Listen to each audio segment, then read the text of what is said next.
June 12, 1942 ஆம்ஸ்டர்டாமில் ஒரு 13 வயசு பொண்ணுக்கு பர்த்டே. அந்த பொண்ணோட பேரண்ட்ஸ் அவள் பர்த்டேக்கு பல ப்ரெசன்ட்ஸ் வாங்கி தராங்க. அதில் ஒரு present red and white sex போட்ட ஒரு டைரி.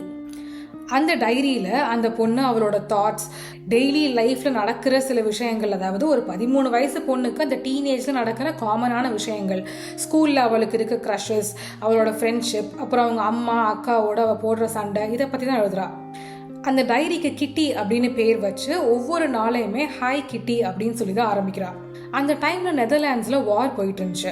இவங்க ஜூவிஷ் கம்யூனிட்டியை சேர்ந்த ஃபேமிலி அப்படிங்கிறதால இவங்களை அரெஸ்ட் பண்ண சொல்லி ஒரு கால் வருது.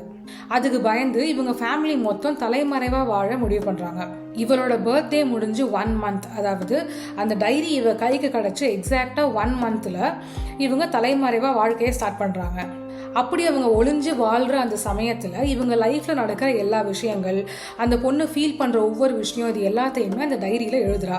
அந்த பொண்ணு தான் ஆன் ஃப்ராங்க். அவள் சாதாரணமாக எழுதின அந்த டைரி வாருக்கு அப்புறம் ஒரு பெரிய ஹிஸ்டாரிக்கல் டாக்குமெண்ட்டாக மாறிச்சு. ஆன் ஃப்ராங்க்குக்கு இதுக்கப்புறம் என்னாச்சு, அவங்க ஃபேமிலி வாரில் தப்பிச்சாங்களா, இதெல்லாம் தெரியணும் அப்படின்னா சேனலில் இருக்கிற ஃபுல் வீடியோ பாருங்கள்.